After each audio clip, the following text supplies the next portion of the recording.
Hello, ladies and gentlemen. Welcome to Something to Drink On.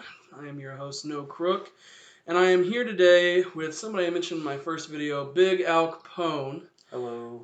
Figured I would do him the honor since he was the first one who invited me to do a wrestling podcast with him, to invite him on when I start mine. So today's episode is going to be titled Razzleberry Peace Tea.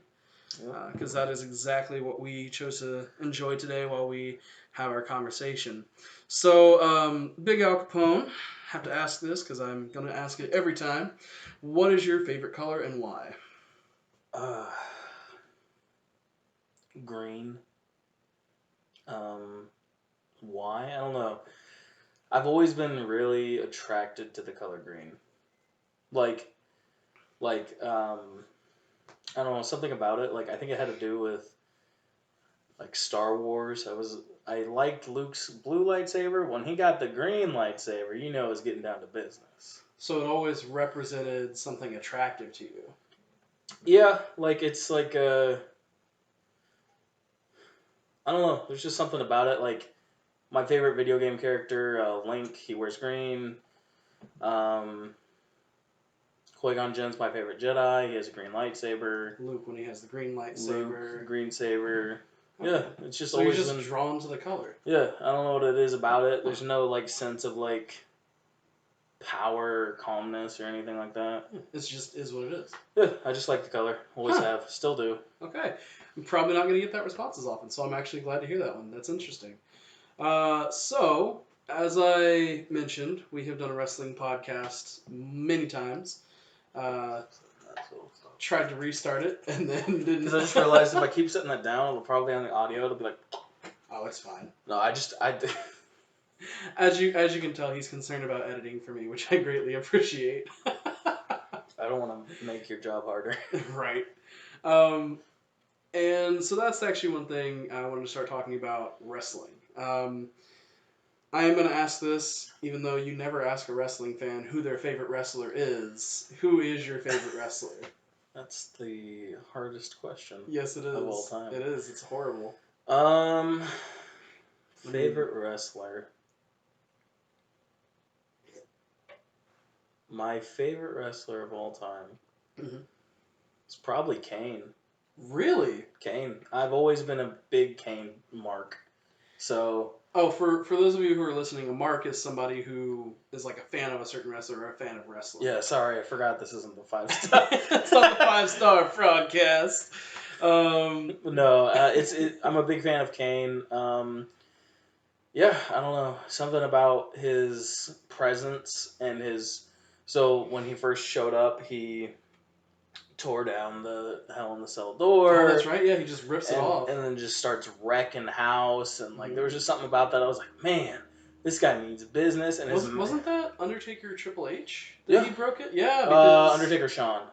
Oh, that's right. Undertaker, because that was before Triple H. Yeah, Gotcha. Undertaker Shawn, and it turned into this big thing, and Paul Bearer's like, "It's your brother, Undertaker!" The funny thing is, he does that voice, but that's legitimately how Paul Bearer sounded. Yeah, no, okay, I can dig that. I think the mask too. I liked the mask was the original cool. Mask. I liked the follow-up masks, like yes. The one where like the mouth around was kind of empty. When he teamed with Daniel Bryan? No. Oh, just the ones after. The one right before he finally took it off for that short while. Oh, like kind of where he had a goatee for a little bit and then didn't. Mm-hmm. Oh, okay, I know what you're talking about. Yeah, I liked that one a lot. He's just one of my favorite. I don't know why. Well, I mean, to be fair, you are a huge horror fan. Yeah, that's probably it. So having a big red monster. Yeah, I mean, even as a kid. It was like Papa Shango. I loved him. Oh yeah, but Papa Shango was cool. Some say he's pimping. He's the Godfather. Because he's also the Godfather. And then Undertaker. I liked Undertaker a lot. But Kane's probably my overall favorite. We had a project where we had to like write to a celebrity. Wow. As a kid, and I wrote to Kane, and he sent me back an autograph. Of course he did. I sent. He's actually probably one of the coolest guys. I hear he's so nice, and I would love to meet him. I mean, he's a mayor right now. He's the isn't he? mayor. Yeah, he's the mayor of a city. And he chokeslammed somebody. And he chokeslammed somebody during a town hall. I remember seeing that video. He said, "Just hold on 1 second." Just hold on. Chokeslam the guy. Put the mask on. Chokeslam the guy. He said, "All right, now where were we?" No, didn't he put the glove on? Like, as an... No, I'm kidding. Anyway, but yeah, no. Okay, Kane's solid. Who's your favorite? I'll put you on the spot. You know who mine is, and everybody who watches wrestling is gonna hate me for saying this. Oh, is that John Cena? John Cena.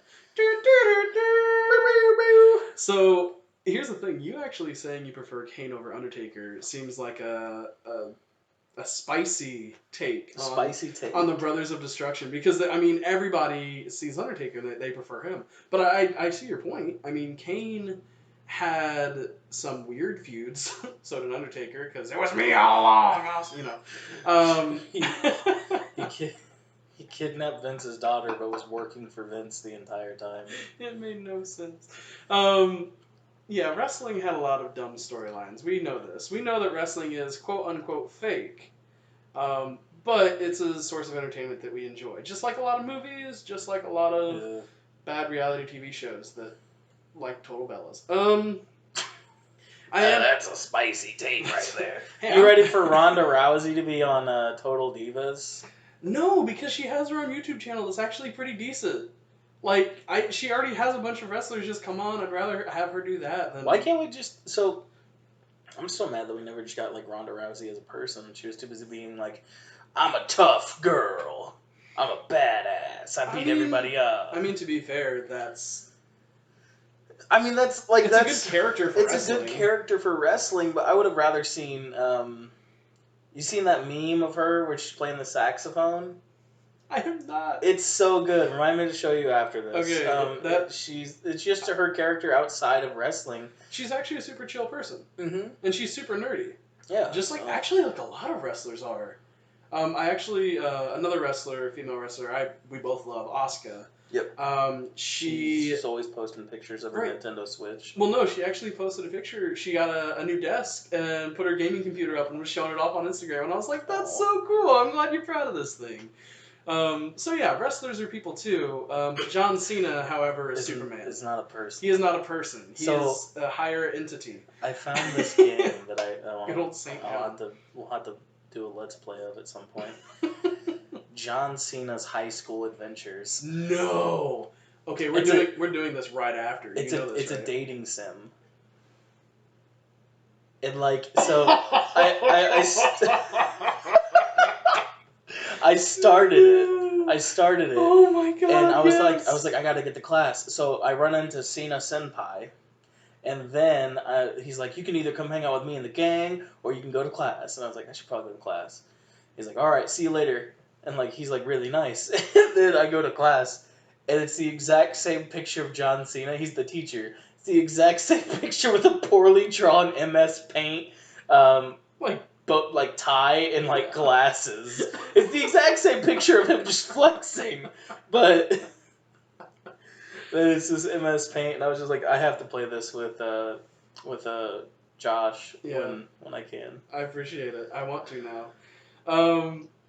Yeah, so I would pause just to go play that now, but I think it would be more fun to not have to talk about it on the podcast. The whole podcast would just be that. Oh, it would just be us being stupid. As it already will be, because it always has been. I don't think anyone that's ever listened to us and enjoyed us as podcasters would have it any other way. Oh my gosh, no. We were so ridiculous with the 5-star. I mean, we still would be if we record. If we ever do the 5-star again, we're both just so busy. We are. Life is hard when you're an adult and out of college. I hate it. And by hard, I mean you just have to be intentional with everything, and that's stressful. I mean, it is. Yeah. But, so, wrestling being one of our favorite things, your reason for liking Kane is because he was this big red monster. Yeah, for me, that was my email. Right. BigRedMonster94@yahoo.com. Right. For me, it's John Cena, not because he was Superman, necessarily. And don't get me wrong, some of his matches were fun just because he would always overcome and, be the top guy, which was, it was fun sometimes. It was really annoying other times. Yeah. But I loved how he was on the mic. He actually was good in ring, even if he didn't have the 5 moves of doom. Everybody has 5 moves of doom. realistically, even if it's just 3, everybody it's called has... a move set Yes. for a reason. Right, exactly. So for me, I always like John Cena. But the other important piece of media that we enjoy, well, you enjoy and have gotten me to enjoy more, is horror. Yes. So talk a little bit about that. What is your... Yeah, wearing the hat I got you. That's Camp Crystal Lake. Love that hat when I saw it. But yeah, so like, what for you draws you to horror films, or in general the genre? I don't know. It's always been. There's no reason behind anything in my life. So like with The Color Green, there was something about this terrifying world of horror, something that was outside of comfort. Mm-hmm. This feeling of uneasiness.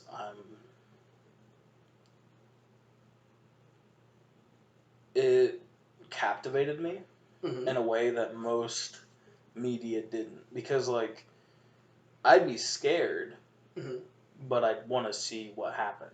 I'd want to come back. So what drew you is that it was something unique.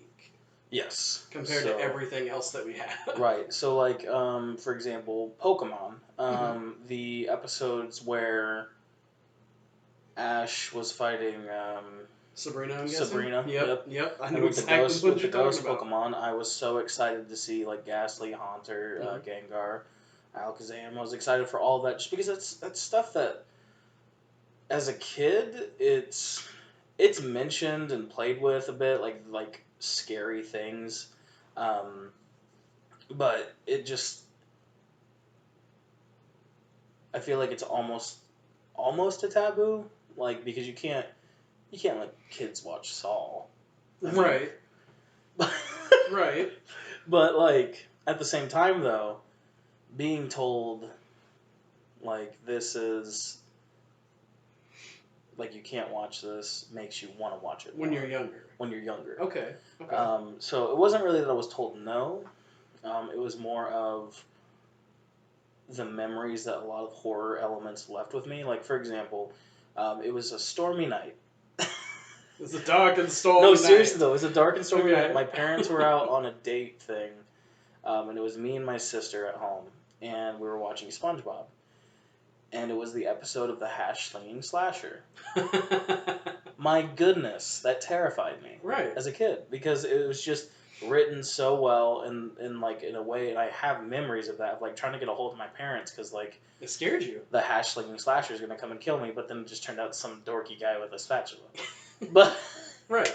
So I mean, like just those elements, and then they recently came out with a movie, Scary Stories to Tell in the Dark. I haven't seen it yet. I want to. With that, there was the books, and I read those, and there was one story about cannibalism, and that freaked me out.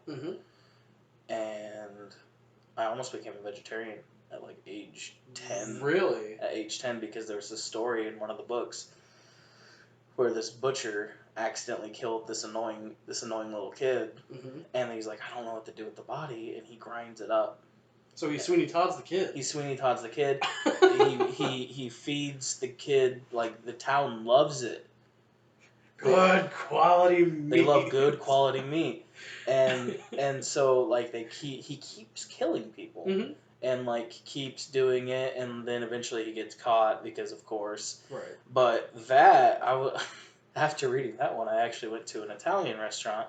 And I got spaghetti and meatballs. Oh no! So, and the picture of because one of the most memorable things about those stories is how grotesque. The art style. The art style. Oh yeah. It was a hand holding a fork, and on the end was a meatball. It was a severed arm, and so I was like, I don't know if I could eat this. So you were traumatized. Yeah. So just like the memories, and then like something about like. With Boy Scouts, scary stories around campfires, and like they terrified me. I was legit like crying at some points because I was like, they're gonna come kill me like out in these woods. So you just end up just embracing the fear. Yeah. Like you just Batman it and you say, no, I enjoy this now. Yeah. that's pretty much what happened.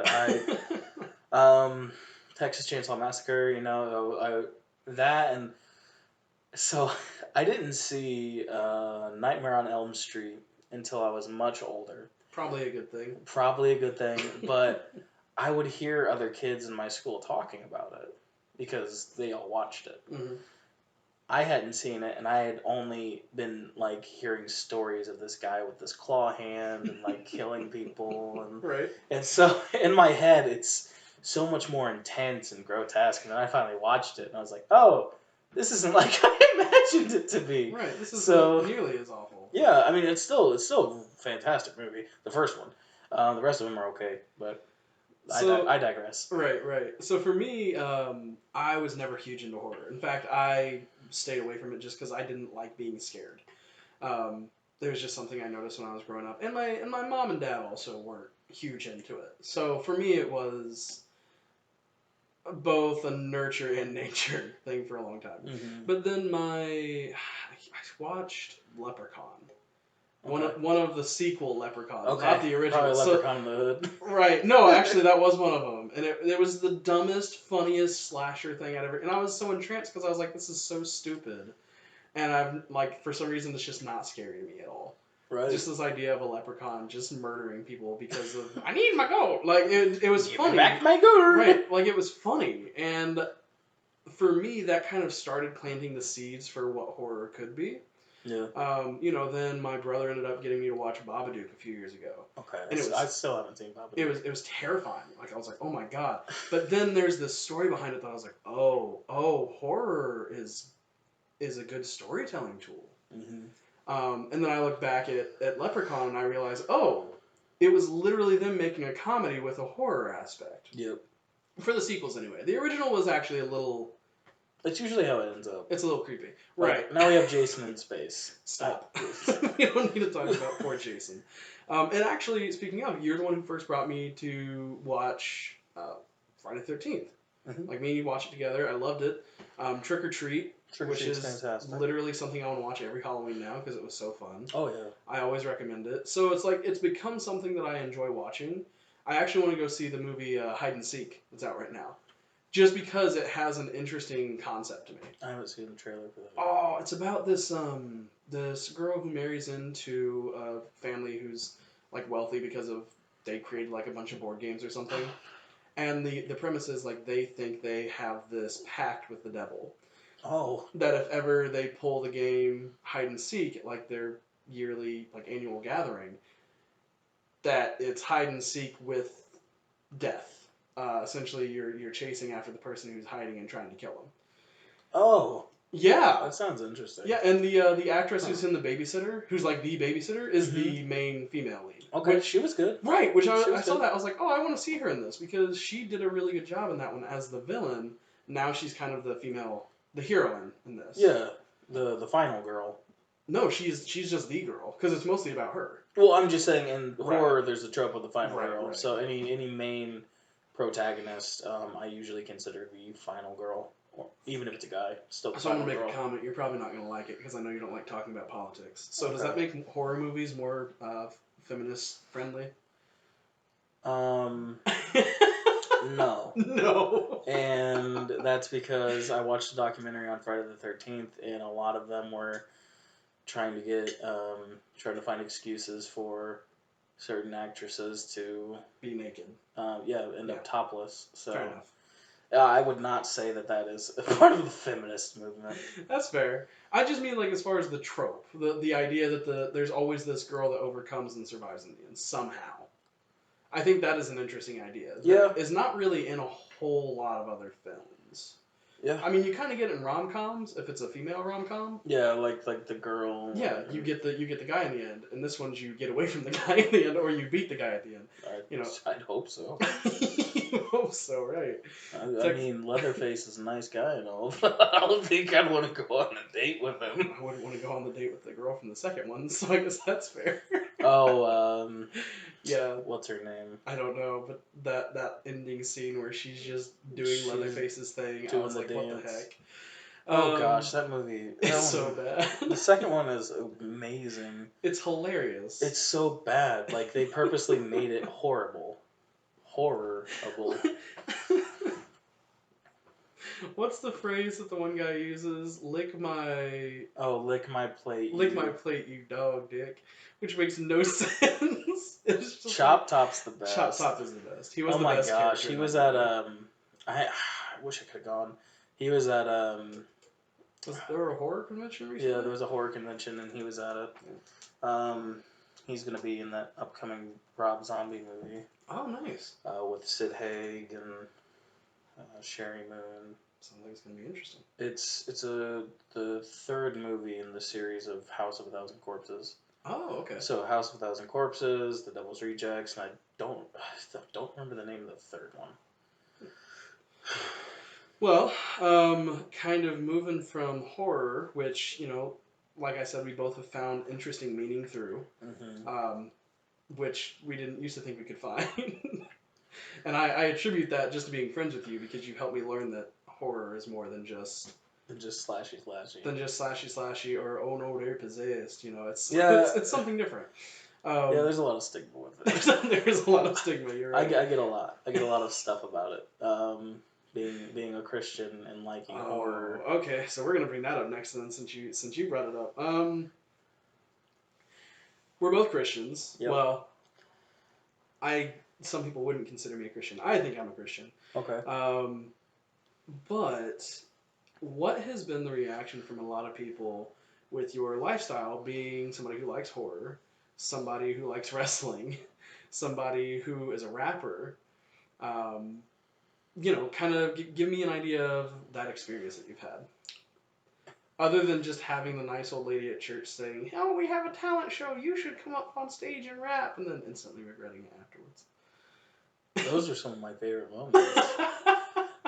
Because there was always one older gentleman, I don't remember his name, and I really wish I did, because he was John. He was one of the most encouraging people. He said, I don't always know what you're saying up there because it's going a little too fast for me, but I love it. That's awesome. And he'd always come up and he'd be like, "Hey, I love that music that you're doing," and like snapping his fingers. Oh. So that's one of my favorite memories of like rapping at a church. Well, I guess I'll take it section by section. Okay. Let's talk about the rap part first, I guess. Okay. So, I wasn't always trying to be a rapper. I used to try to be a singer/screamer in a band. Yeah. And then you broke your voice one day. I can no longer sing. Or scream. Or scream. Mostly scream. Yeah. And I hate it, and I wish I could do it still, but if you aren't taking proper care of your vocal cords, then that'll happen. Mm-hmm. And so I can't do it anymore, and I had to find a new outlet, and I've always been a writer. I've always written in some format. And I've always been into rap music to an extent. A lot of it had to do first with, Insane Clown Posse was one of the first. I'm from Indiana, so Midwest. Right. There's a lot of juggalos around here. And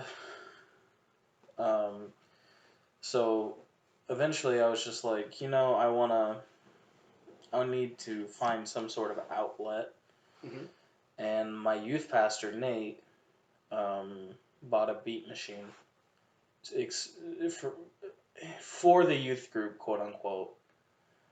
Essentially, I produced my first 2 albums using that beat tape. Horrible quality, because I sat there with like a microphone between me and a set of speakers, and connected to the beat machine, and so a somewhat decent mic. No, not even decent. It was a Rock Band USB mic. Like the game Rock Band. Oh no. Yeah. All of those videos are privated on my YouTube channel that ever had that quality. For valid reason. No. I still have a couple CDs. The first one was the Battle of the Heart. I'm gonna fight you for those. and the second one was Everlasting Praise. So if we ever become wrestlers, I'm making that a storyline between us, that I'm just trying to beat you so that you give me these tapes. Because I want them. I actually didn't even know about these. That's funny. That's interesting. That's because I keep them on the wraps. No,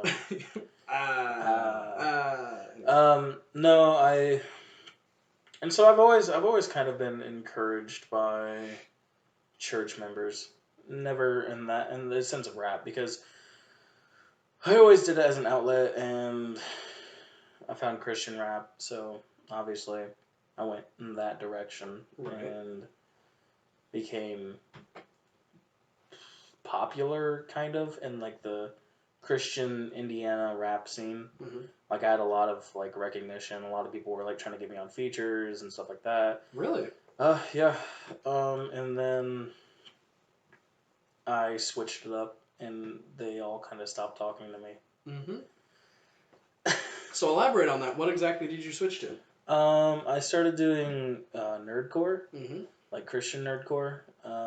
For those of us who don't know what that is. What that is that it is raps based around things like pro wrestling, video games, anime, horror. Well, whatever you. That kind of diverges into horrorcore. But you're not that level. You're not there yet.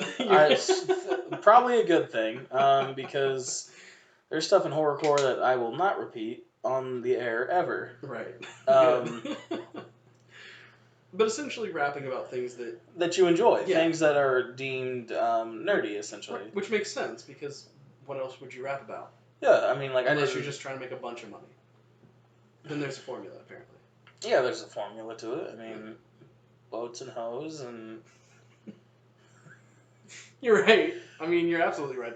That's literally it. Money, hoes. That's money, hoes. So I have a terrible joke. Expensive living. So I have a terrible joke. Okay. I can't believe I'm about to say this. So, have you heard about the hoe economy? The what? The hoe economy. Okay, so in order to have hoes, you have to provide yos, right? Okay. So, you have to have a certain amount of yos that you provide to get a hoe. Okay. But you have to get more hoes in order to develop your yos. Okay. So really, the only outlet for this economy is for us all to just become thieving pirates, because yo ho, pirate's life for me.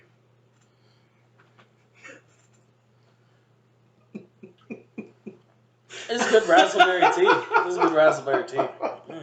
I sure do love this tea. I am way too pleased with myself for that one. Speaking of piracy. No. Yeah, go ahead. Yeah, I don't want you to incriminate yourself. I came up with that the other night, and I was just pleased as punch that I can make a pirate pun out of something that people would not expect at all. I didn't know where it was going. Yeah, I know. I was like, okay. I was following you. I was like, all right. Is there going to be like a pimp somewhere? Like, where's the pimp? And then... on the 7 seas. Or in Somalia, whichever one works. Whichever happens first. So yeah, anyway, back to nerdcore. Back to what that looked like for you and kind of the reaction you had. Yeah, it didn't get like a lot of negative responses from like the community and scene that I was a part of, but it more or less got no reception from them. I would only have a couple people. Like I still did a couple shows where I was under my nerdcore banner within the Christian scene, and I would always have kind of dorky people come up to me and appreciate the vernacular of my craft. Hi. My name's Josh Nokrook. I appreciated the nerdiness as well. Yeah, I mean, like, people would come up to me like, yo, that was dope. I like the fact that you were wearing TJ came up to me and he was really pleased with the fact that I was wearing a Naruto. Oh yeah, the snapback. No, I was just wearing the headband at that point. Oh yeah, that's right. I remember that now. You did have a Naruto snapback though. I still do. Okay, that's what I thought. I don't know where it is it's in my closet. Somewhere over the rainbow. But just to get, some kind of connection built for people, even if it's a small connection, I felt like it was a avenue that wasn't always being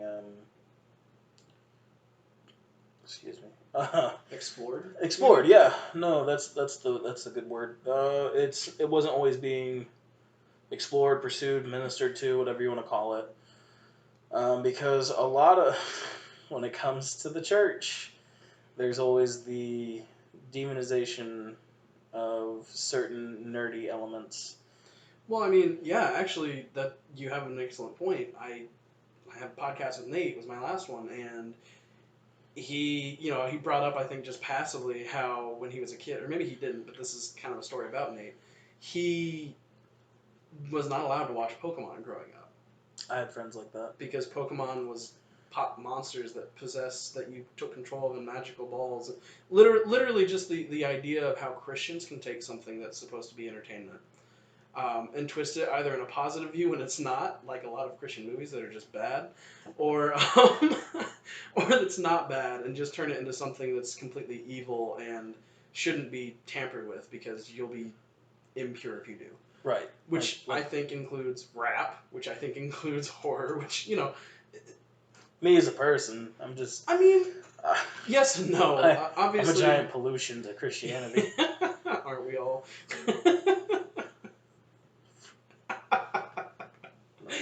I know. Don't. You don't have to say it. The thing is with religion, Alex is a lot more polite about how he criticizes the church compared to me, I would say. I've written things, and you've seen what I've written. That's different, though. You don't want to put that out, though, because you have some respect for it a lot more than I do at the moment. Yeah. Yeah. And that's actually like one of my friends as well. He's a pastor now, and I'm hoping to have him on at some point soon. Me and him were talking. Well, he and I were talking, and he just kind of said, "Hey, I listened to your podcast, and like I'm kind of disheartened that you really are that cynical of the church at this point." And I was like, "Yeah, I am. Like, we've been friends. You should know this. I'm here. I'm not happy with how the church is." He wasn't criticizing me necessarily. He was just saying, like, I was surprised at how cynical you actually spoke publicly about it. And it wasn't just us complaining about something like behind closed doors in a room, just talking about what we were upset about. Yeah. Yeah. Like you were very like you. I listened to that episode and you aired out your grievances, which I think personally is extremely important. Right. I mean, the letters that Paul wrote were kind of airing out the grievances that he had with churches. Yeah, very much so. I mean, and it was in a different way, but yeah, very much so. Essentially, it was in a public forum. I mean, we still read those to this day. So, it's true. Who knows? Maybe your podcast will be. I'm just kidding. I'm gonna become Saint Josh. Saint Josh, and you'll Saint be Joshua. Yeah. Saint No Crooks Saint Gospel. No Crooks Gospel. Oh my gosh. We have a spin-off podcast, ladies and gentlemen, where I just talk about theology. Yes. But essentially, I don't know. I have my issues with the church in certain ways. I've been burnt out a lot at churches. As somebody who's tried to work in a church. As somebody, as somebody who's tried to work in a church, volunteer, whatever. Trying to become more and more involved in church work, because that was my passion for a while. Mm-hmm. And it's not that it's not anymore. I just haven't found a new church that I'm comfortable at. It's not something that you're focusing on because, like I mentioned earlier, life is complicated when you have all these other stresses that you care about more. You got a whole bunch of... And I'm not saying that I care more about things going on in my life than I do God. I'm saying I care more than being involved in a church. Yeah. Yeah, that's what I meant. I was just saying, I was explaining to the computer. I mean the listener. You mean the meat-covered robots? Hello, meat-covered robots. Hello. But, that I was going to say, about the Pokemon thing. I had a friend. Oh, yeah, going back to that. I had a friend who, I pulled out a card to remind me. So he couldn't watch Pokemon. Mhm. And I remember at one point I was getting into Yu-Gi-Oh! Mhm. And he took one of my cards one day and he said, "This is of the devil." I said, "What do you mean?"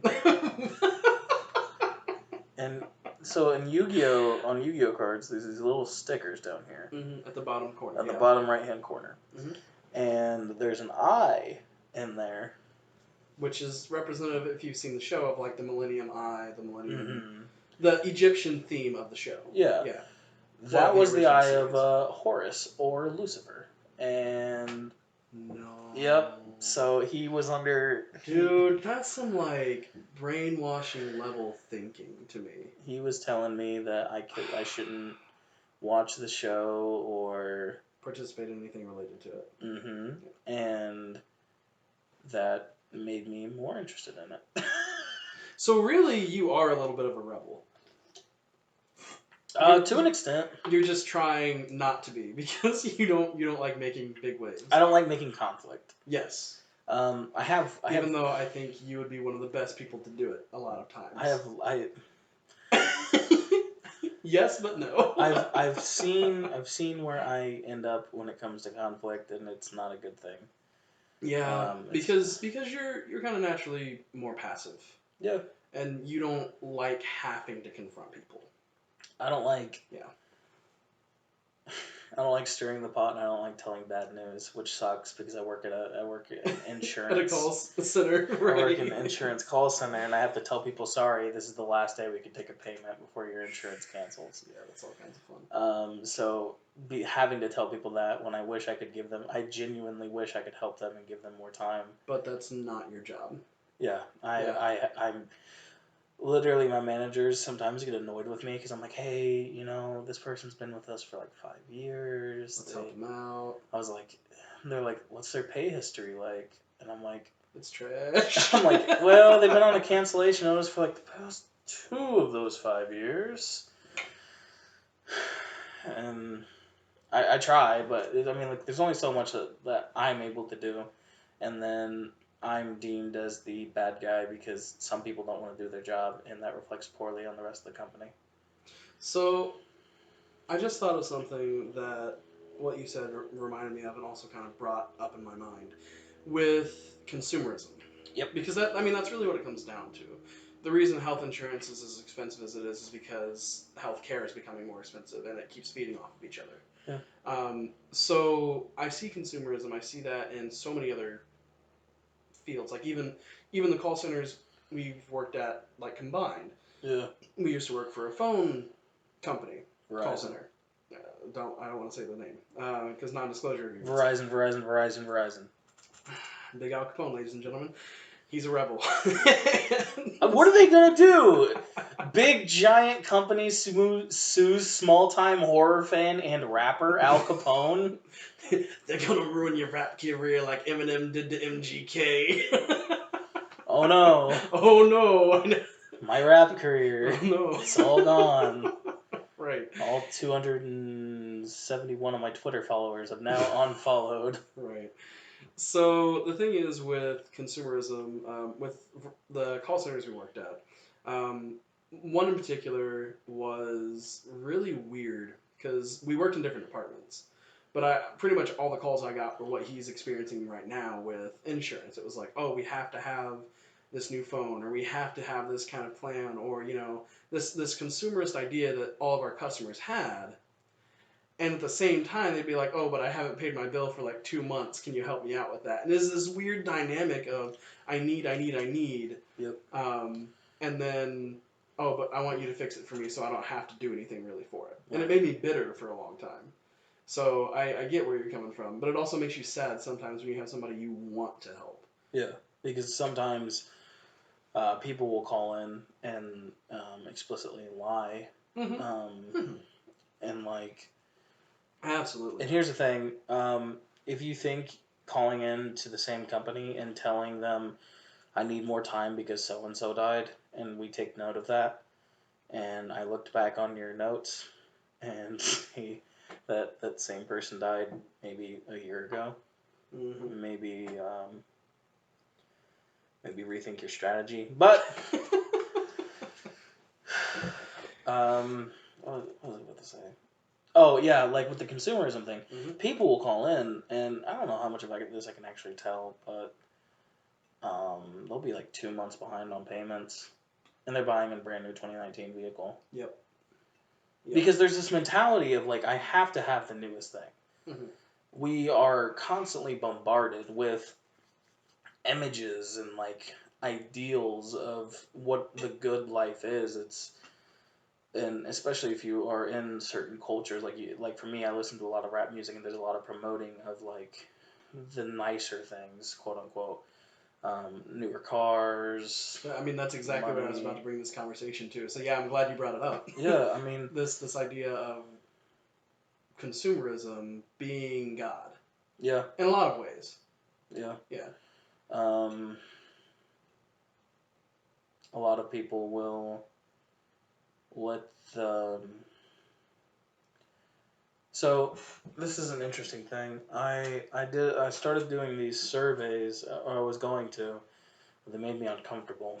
Oh. It was like those surveys where you like pay, like they pay you so much to, oh, and it wasn't like it wasn't like Survey Junkie. It was some other corporation. I stopped doing it because they're like 10 cents a survey, and I was like, that's not worth my time. Yeah. But there was this one part where you had to like swipe up, and it'd be like me, you, positive, negative, and like it was just flashing these images of brands, and then it would say positive, and you'd have to swipe down to positive. And then they'd flash the brand, like a different brand, negative, positive, negative, positive, negative, positive. And I was like, this is like brainwashing. Mm-hmm. And like that's ultimately, and there's more discreet ways of doing it, which is why people are paid to direct commercials, because they want like the JJ. They want to entice you. Yeah, they want to make everything look good. Like the new Axe body spray commercial. It's just ridiculous. I haven't even seen the new one. It's like this guy is laying in his house, and his buddy's like, "No, come on, everybody's waiting for us at the bar." He's like, "No, I'm comfortable." And he literally just like, I have, Old Spice swagger, and he picks him up and jumps out of a window, and everything explodes. It's just ridiculous. But it's like, help your friend carry his swagger or something like that, and it has that Old Spice thing. But and scene. But it's this idea. All right, everybody, we'll call that a day. Welcome to this podcast is actually a giant commercial for Old Spice. And that's the thing, like commercials in and of themselves speak so much to different perspectives on how we live. Because that is essentially saying, well, that person might have been depressed. That person might have just wanted to be introvert and stay home. But that's not okay because we have to go out and meet the guys at the bar. Yeah. Yeah, and I am reading it. Are you depressed? Try Old Spice. Use your swagger. And I'm reading into it a little bit more than probably is actually there because it's an Old Spice commercial. More than they intend. Well, maybe. But that idea is definitely something that is unhealthy. And it's all centered around, well, if you don't want to be like this, then buy our product. Yeah, look how happy they are now that they're out with the guys at the bar all smelling like Old Spice. When you put it like that. You could be at this bar too, smelling like Old Spice. But you're a lazy depressed person. You're a lazy piece of crap. Stay at home, nerd. Right. If you don't smell like Old Spice, don't come to this bar. We will beat you up. It's funny that they knew why I started using Old Spice when I went to college. It's because you wanted to hang out with the guys at the bar. Yeah, exactly. Which is why I went to a Christian college. So we're graduated. They can't get us anymore. We're graduated. They can't yell at us about drinking. Actually, that was probably one of the funniest things. Is I saw more of my friends drunk when I started a master's degree at that same university than I did ever in undergrad. And literally, I'm pretty sure everyone knew that we were just enjoying alcohol over in our community, but nobody cared. And it's just this weird dynamic of like, well, some of the rules apply depending on who you are. And I mean that's life. It was really funny. It kind of just helped me be like, oh, this feels like I'm a politician. I don't have to deal with the peasants. So in problem. your master's program, you'd say there was a certain sense of like a privilege. Oh, absolutely, absolutely. No, the thing is with the school that we went to, it is a pretty good school. I having space away from it, I have a little bit more appreciation for the school as far as its education. Yeah. I have a lot of other problems with it, obviously, like I do the church in general, but that's because it was a Christian university that's based off of a church. So a lot of the organizational things are very similar. And that's why it bothers me, I think. When I look back, I'm like, oh, it's not a one-to-one, but you can definitely see the comparisons. Um, I don't know if maybe you're following what I'm saying, but... For the most part, I am. Okay.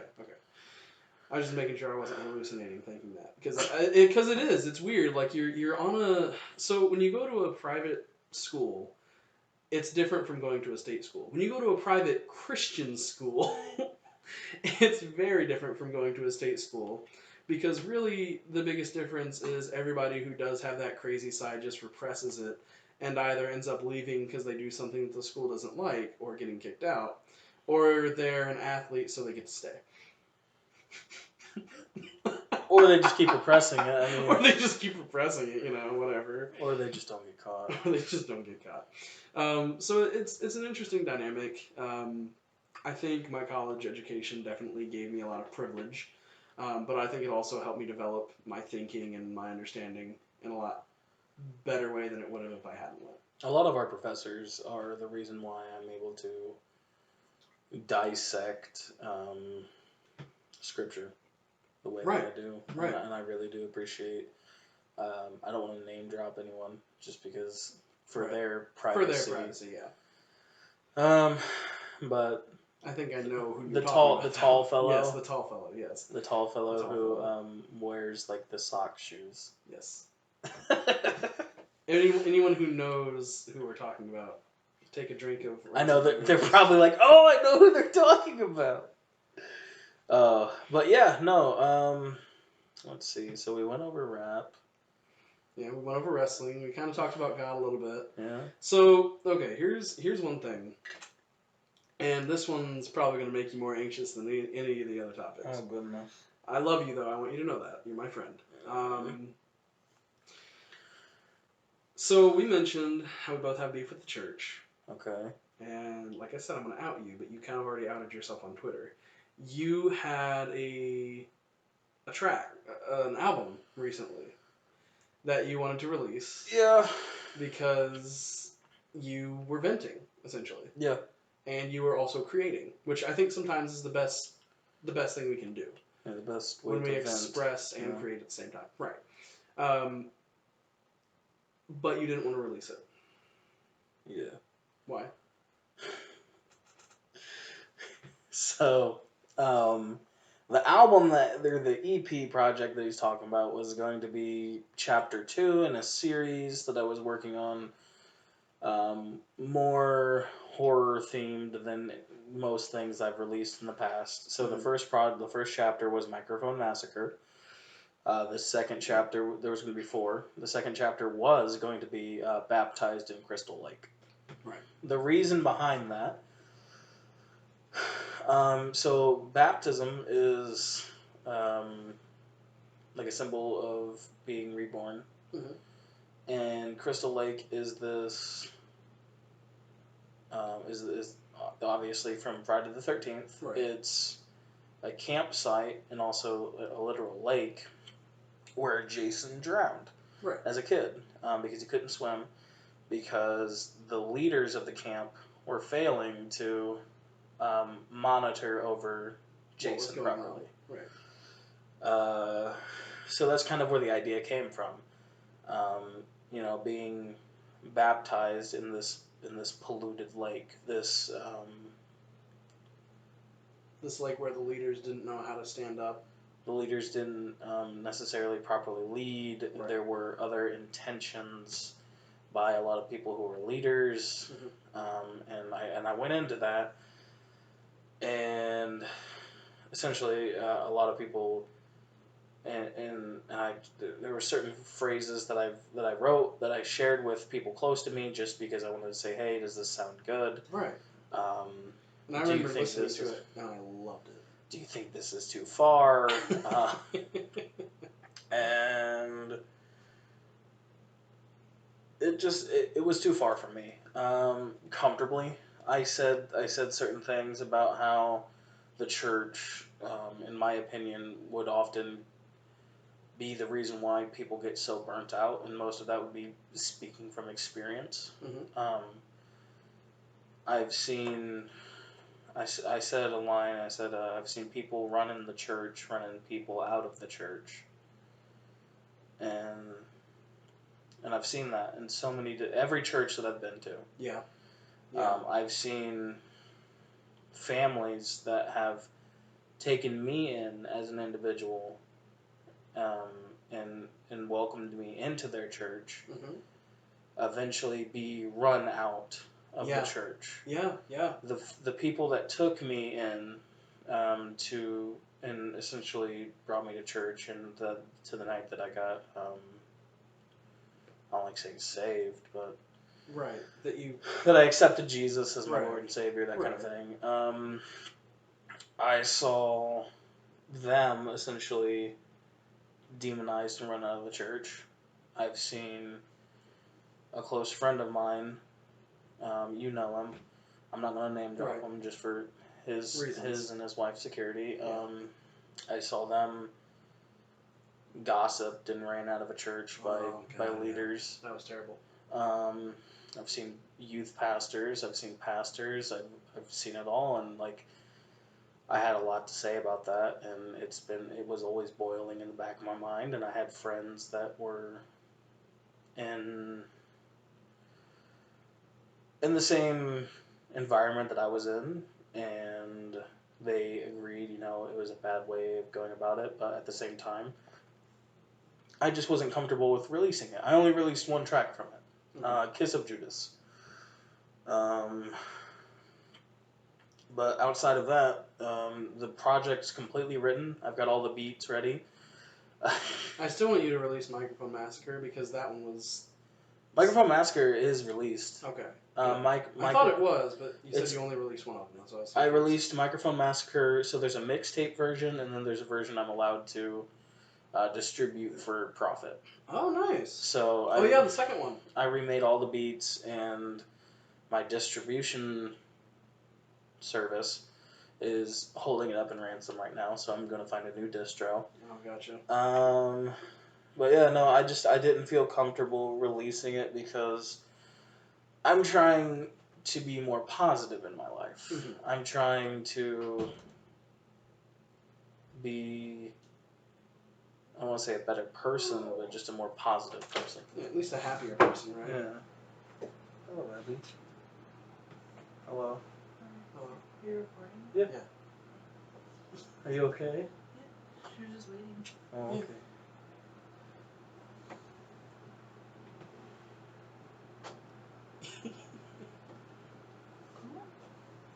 Go on. She's like, no. You can't stay in here. My dog's invading. You'll probably cut this out. I probably was going to. That's okay though. Go, Abby. Go. Okay. I guess she's chosen me. All right. We'll just keep it. Go ahead. I love you. So that was about the 43 or 53 mark. Yeah, it's okay. I'll just go back through it. Anyway, so yeah. So you're trying to find a new distro. I'm trying to be more positive. Positive. So and I get that because I mean you listened to my first episode. Yeah. That's obviously where I'm at right now. I'm finding new life in different things. Yeah. I'm finding a new perspective on a lot of things in my life right now, and it's awesome. And I get where you're coming from, trying to be more positive and not wanting to put something negative out there that will probably get either a negative response back. Yeah.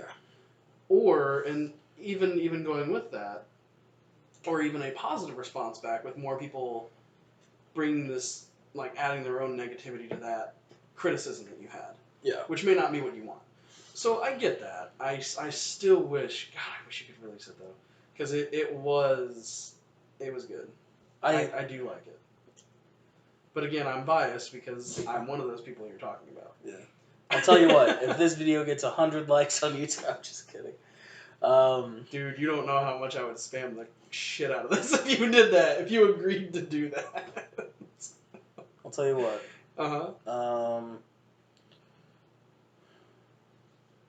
With my current release schedule, Mm-hmm. if this gets 100 likes, Mm-hmm. I will release the last 3 chapters of the slasher series. Okay. If this video gets 100 likes, I'll release the second chapter and then go on to finish 3 and 4. Folks, you heard it. If Al Capone, if you guys want to hear what this guy has, I will be linking his YouTube channel in my description. And I highly, highly recommend you check him out. If you want to hear what he has to say, if you want to hear his music, you want to hear him release this talent that he's been developing, hit that like button. Smash it as hard as you can. Yeah. So, Baptized in Crystal Lake, New Nightmare, I think was the third one, Mhm. and then Trick or Treat was the 4th chapter. That'd be a fun one. Mm-hmm. So, yeah, if you want to hear those projects, 100 likes on this video, and it'll happen. So, totally did not expect that to be a part of our conversation, but I'm so glad it happened. I am What are you going to have to doing? learn how to do social media with this now. Because I'm bad at social media. But as far as anything else I really had to talk about, we definitely covered wrestling plenty. We covered our thoughts on religion. Okay. One thing I do want to ask you about. So, obviously, you're a rapper. Yep. People might be able to tell through our conversation you're also white. No. Maybe. Yes. White that rapper. that is a dynamic that obviously gets a lot of criticism. Yeah.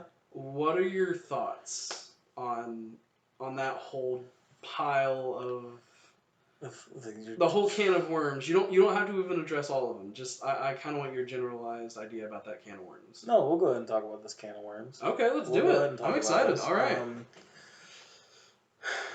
So, as a white rapper, Mm-hmm. I am considered a guest in the house of hip hop, depending on who you ask. Right. I do recognize that it is a mostly African American art form. Right. It was. Some people might not even like that term. I don't look if you don't.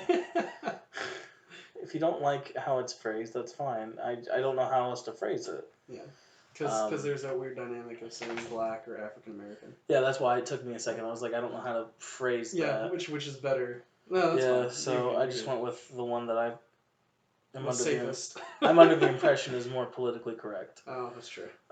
Because believe it or not, I'm not trying to be like super PC, but I'm trying to be more conscious of other people's feelings. Yeah. So I don't sound like Eminem. No. I refuse to sound like Eminem.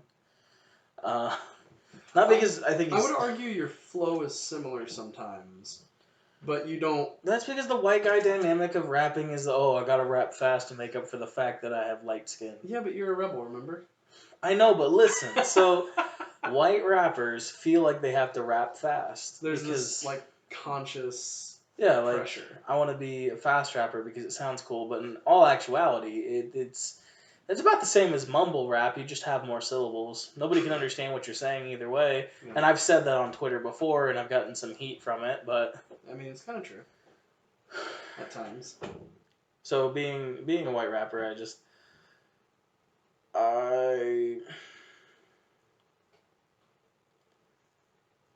I've kind of embraced it at this point. Yeah. Like, I'm not like, I'm a white boy changing the game. Right, because like know that's not you. Yeah, I'm not. I don't like that mentality. I don't like... Because it's toxic. Yeah. Yeah. I'll tell you, I'm the best rapper alive, hands down. Right. You almost have to as an artist. You have to. So for rap, it's in my mind, it's a competitive sport. Okay. That's why there's things like battles, battle competitions. I'm not good at them. I'll say that. You could probably put out some mean diss tracks though. If you ever put out, I'm not trying to press you into that. We already have the 100 likes. Let's not go another step. But I'm saying, like, I know you. I've heard your stuff. I know how cynical you can be at moments. You could put out a good diss track. There's been diss tracks written. Yes, obviously. A lot of them have been written about a lot of people. About a lot of people. And just for the sake of being the peacekeeper that I try to be, they don't see the light of day. Yeah. They get locked in a box. They get locked in a box, and most of them are just on notes in my phone. And they're mostly there for you to look back on and be like, oh yeah, I do have this. And then you just keep going on with your day. So a lot of lines that I say about certain, I'll just say it, rappers, other rappers, they end up being more vague terms, vague lines in like my braggadocious raps, my more braggadocious tracks where I'll say like, I'm the best rapper alive, blah, blah, blah, blah, blah, blah, blah. Right. And like, so I'll take the person's name out and just be like, you rappers. Oh, I gotcha. So it's a more broadened term. Right. It's more like a shotgun than a sniper rifle. Yeah, it's more like a spray than just like a direct shot. Yeah. So take that as you will. It's not a kill shot, is what you're saying. So yeah, no, and I think it's good. Again, like I said, it kind of goes along with you're trying to not be you're not trying not to harm other people. Yeah, that's you. I wouldn't want to make anyone in this life uncomfortable. Right. I wouldn't want to make anyone in this life, and it sucks because I'm a people pleaser, and it's the death of me. Right. Yeah. But so saying that I would wish that I could make sure that nobody is unhappy with me as a person is it's impossible. It's impossible, and it's something I'm learning to accept. But it's also something you want to do your best not to encourage. So yeah. Even if it's kind of like this mentality of, oh, I'm only human, but God created humans with a purpose and to love each other. And to love each other, and with this intent, and like we were a piece of this magnificent creation around us. Right. And because of that, I want to appreciate God's creation. Like if I were to go out and see, just like I've traveled to some places, like I've been to Alaska. It's beautiful, and I want to be able to appreciate God's creation like I would if I were to be in Alaska, appreciating an amazing, stunning view, as I do with you as my brother in Christ. I want to be able to appreciate you as a creation of God. So what he's saying, ladies, is that I'm a stunning view.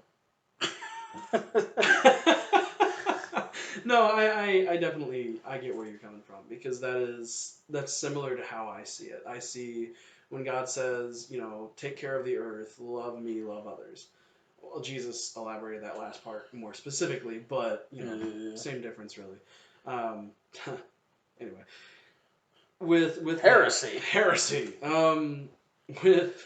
With that idea, is that King James version? What you just said? Did you just quote King James? I don't know, maybe. I probably quoted. If it's not King James, it doesn't matter. I probably quoted a Pentecostal preacher. There's obviously some salt here, but hop on over and feast your eyes on the glory of the Lord. Did you see that post I made? No, I'll have to check that out later. But the thing is with creation, getting back to that point, I completely agree with the idea that we ourselves are part of creation. Yeah. That loving creation is really God's message to us, because it broadens it to a point that makes it still even more significant because of especially what's happening right now with our environment. Like the whole thing with the Amazon is crazy. The thing with pollution is crazy. The levels that we are starting to move towards, that probably 20, 30 years ago, environmentally was like, oh, that's nonsense. But we are moving, we're taking steps is interesting. And I see that, and I see as a person who believes in God, who believes in Christ, and I say, okay, what can I do to help creation? And then I see a friend of mine or a random person even who's struggling, and I say, okay, what can I do to love creation? You know, even if I look in a mirror, you know, both of us struggle with depression and anxiety. Obviously, it's hard sometimes because we look in a mirror, or we look in a mirror. Sorry, I'm doing quotation air quotes. You look at the mirror that is creation, and you say, how can I love this? Very similar to sometimes how we look at ourselves and say, I want to love myself better, but it's so hard. Right. And like for me, I look at the environment and I say, well, I don't have enough money. I don't have enough pull to do anything that matters. I don't have enough time. Like Right. I look at people. I say, I don't have enough time. I don't have enough resources. I look at myself and I say, I don't have enough time. I don't have enough. And it's an interesting mental block that I've been grinding away at recently. And I guess I'm just sharing that because of the base idea that I think we both agree on. God is a part of creation, in a lot of ways, because God is still active in creation. Again, we're talking heresy right now, but that's okay. But it's put down your pitchforks. Put down your torches and pitchforks. We're not ogres, even though we both do like Shrek.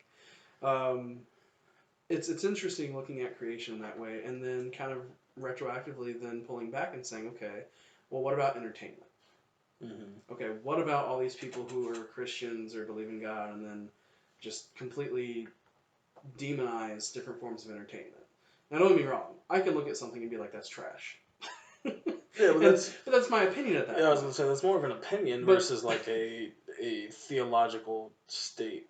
Right, a statement. But at the same time, if you draw it back enough and you say, well, can I look at something and say that's trash?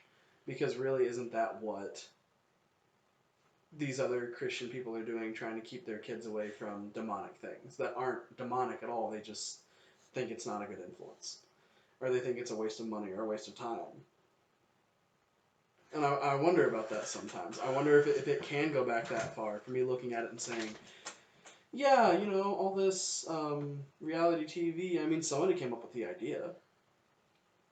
Now, could I criticize the consumerism behind it? Yes, that's different. That's the capitalism, consumerism, maybe.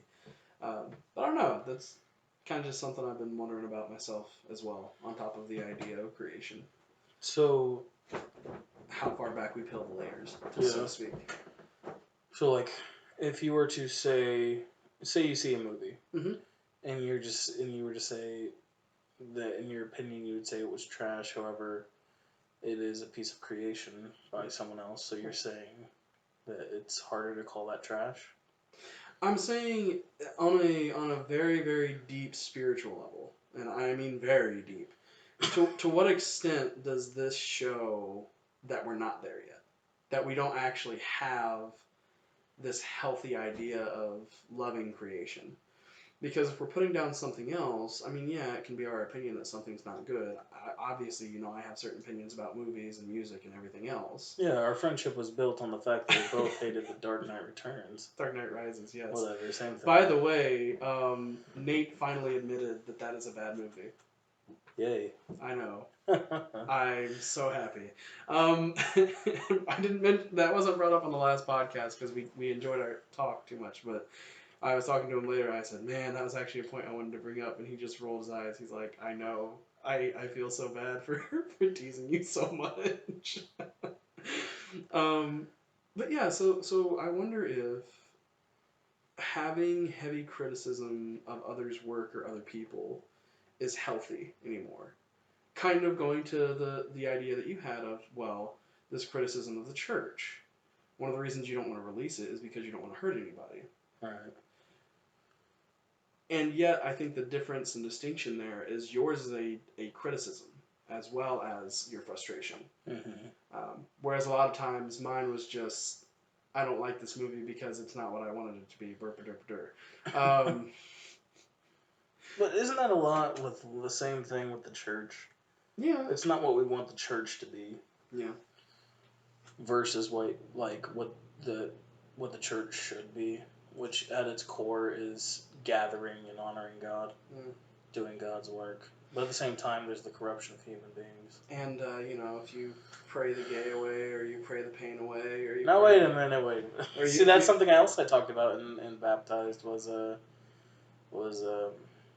this idea that maybe I'm not a devout enough Christian to escape my depression. Right. And that mentality.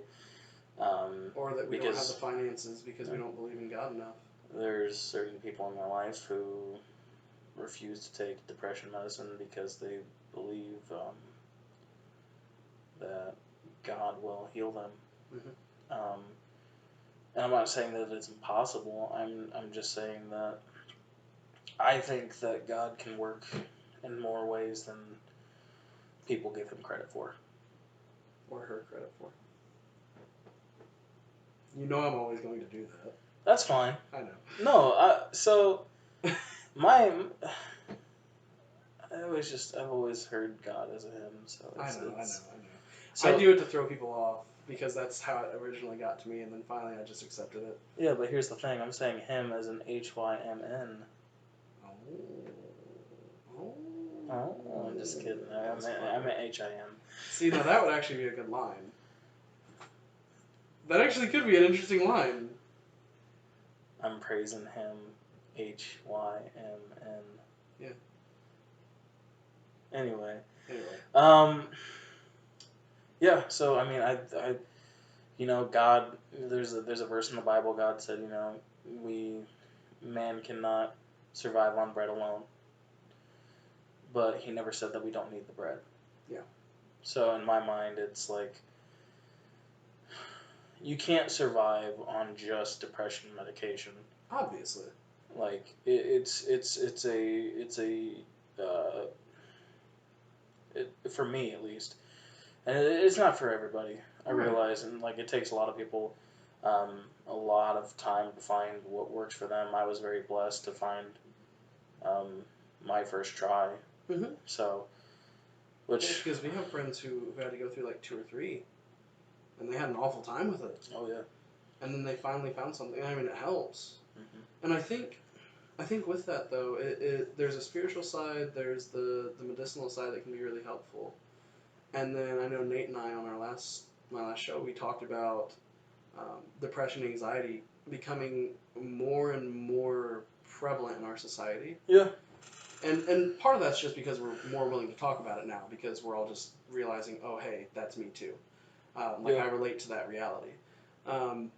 But we also talked about how for him, his like mental, physical, emotional activity of working against it has helped him immensely. Like for him, one of his biggest things that's life-giving and helps him overcome his depression is the fact that he works out so much. Oh yeah, no, right.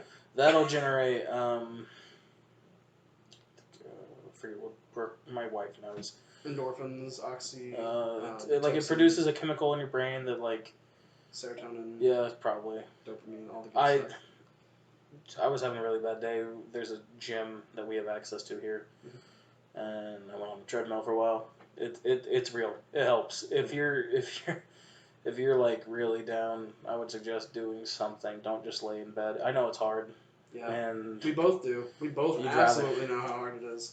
You'd rather just stay at home and do nothing. Especially on your days off when you're just chilling at home and you're like, God, everything sucks.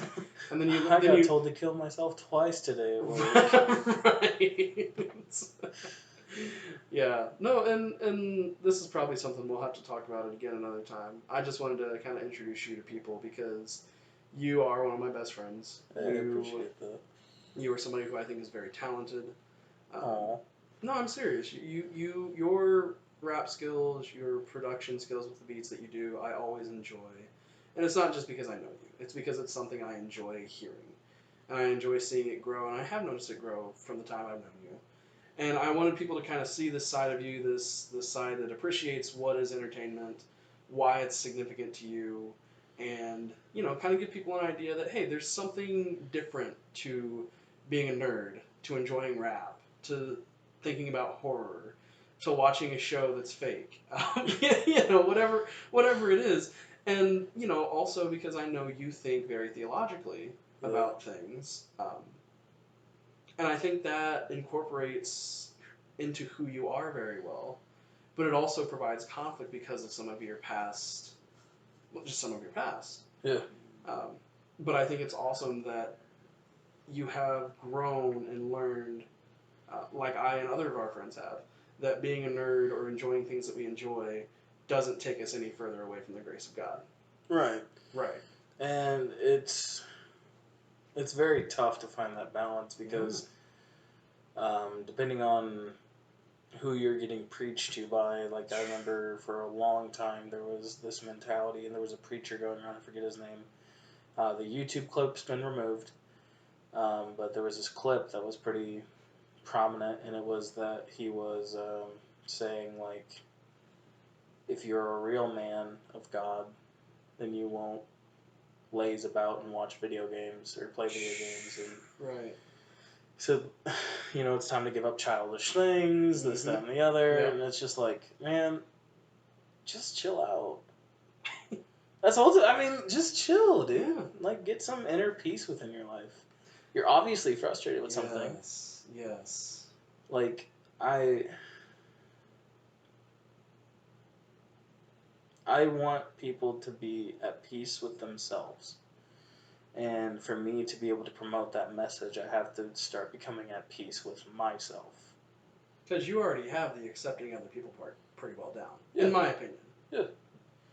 I mean, most people could come up and tell me anything, and I'll... Sometimes you'll just be like, okay. Other times you'll be like, do you need a hug? Yeah, I mean...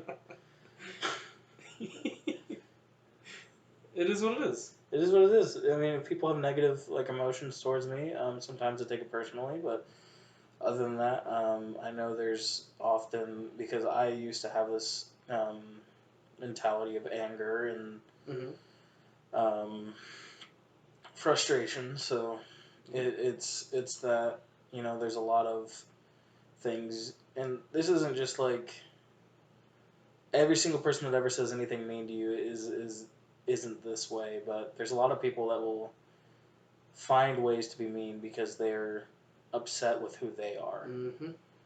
And that doesn't pertain to every situation. Not every angry comment that you get on your social media is going to be, this person's so sad about themselves. I mean, it could be to an extent. Yeah. But I think there's a lot. I think a lot of insecurities cause us to harm other people more. When you see somebody shining and being... And you don't see that. And being successful. Yep. In a lot of cases, when something's shining brighter, more shadows are cast. Which I would argue those shadows are just people finding their own insecurities through looking at that light and saying, oh, I don't have this. Yeah. Again, something I talked about with Nate, this idea of all of us having to have this it that we're pursuing, and that if somebody else has it, it's hard not to be resentful. Mm-hmm. Yeah. There's an ideal image of self that every single person has, based on what we take in as human beings, the music that we listen to, the medias that we consume. I don't like to say that they create who people are, but they definitely influence. When I listen to certain songs that I'm a fan of, I'm more enticed to buy a grill than if I listen to other songs. Right. So this certain idea and personification, I think. Have some hoodlums. No, there was a big old fight the other day. Oh, was there? Yeah. Oh, no. No, so there's a certain ideal perfection of who we are as people, where we would like to see ourselves be. Like, I'm a big guy. I'm fat. Like, I would love to be not fat. but I don't know how else to put it. Not fat. Oh, yeah. Buff. Yeah. But it's like to get into a physical state of well-being. I personally believe I have to be in a mental Right. state, or at least Because it's better. It's hard to state. commit to getting to that physical.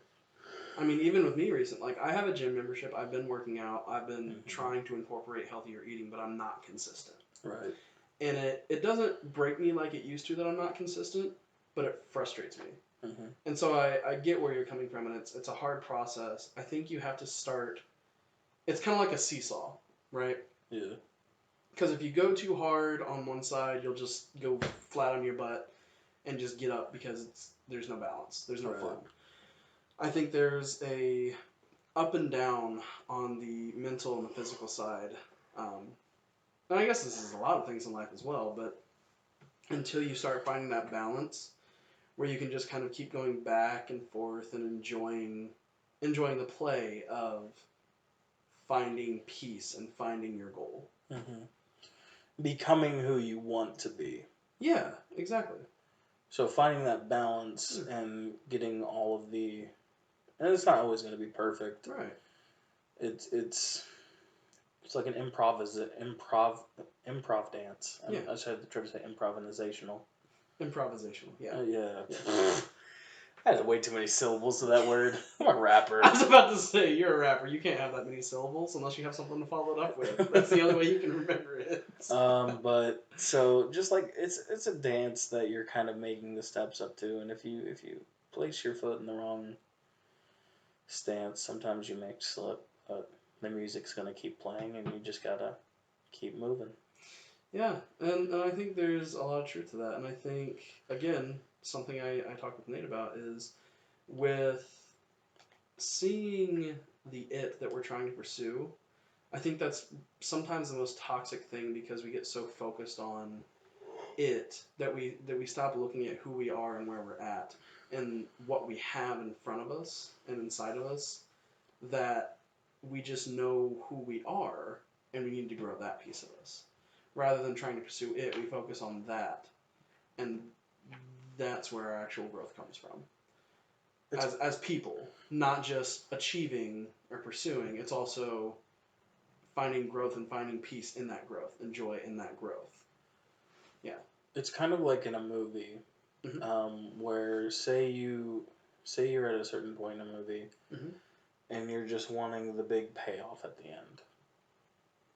If you're writing a story, and you know what you want it to end with, but you aren't as concerned with the build-up, then regardless of what the payoff is, it's a bad movie.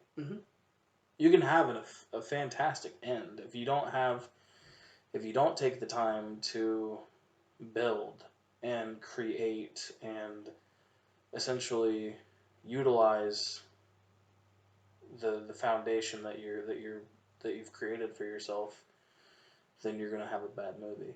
So I wanna give an example for this in the opposite direction of where you were going, as in like a good example of what life should be like and what pursuing happiness should be like. Okay.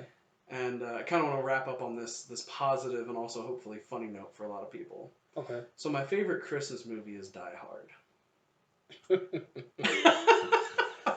And in that movie, you have so much build up until the end. You have so much interplay, even though it's this cheesy action movie. But in an action movie, if you just have the bad guy lose, and that's all there is, and there's no, it's not a good movie. Yeah, it's just another forgettable action movie. Like some of the Die Hard sequels. But Die Hard itself, you had Hans Gruber, sorry. And you have him slowly develop his evil character. You see him just kill people without hesitation. You see him when he finally sees McClane, and he just pretends to be somebody else, which is amazing because freaking Alan Rickman having that accent just in his back pocket was beautiful. You have the cop from Family Matters, who's a cop in this movie, and he just has this like bromance with Bruce Willis's character. And you have the wife, you have that whole dynamic, and you just have this build, and then finally you have yippee-ki-yay, motherfucker. And that's the cap. Like, that's the end. And it's so good. And that is a lot like how that is an example of happiness. You have to realize where these subplots are. You have to connect them. You have to build them. You have to grow them. And in that, not only are you going to become a more whole person who's more happy with yourself and with your life, rather than just focusing on, oh, I want the house, the kids, and the good paying job, or whatever that is, the career, the money, the bit. Anyway. The big house. The big house full of women. And you have to develop the subplots. I like that. I like that analogy a lot, actually. Yeah. Yeah. I dig it. I dig that a lot.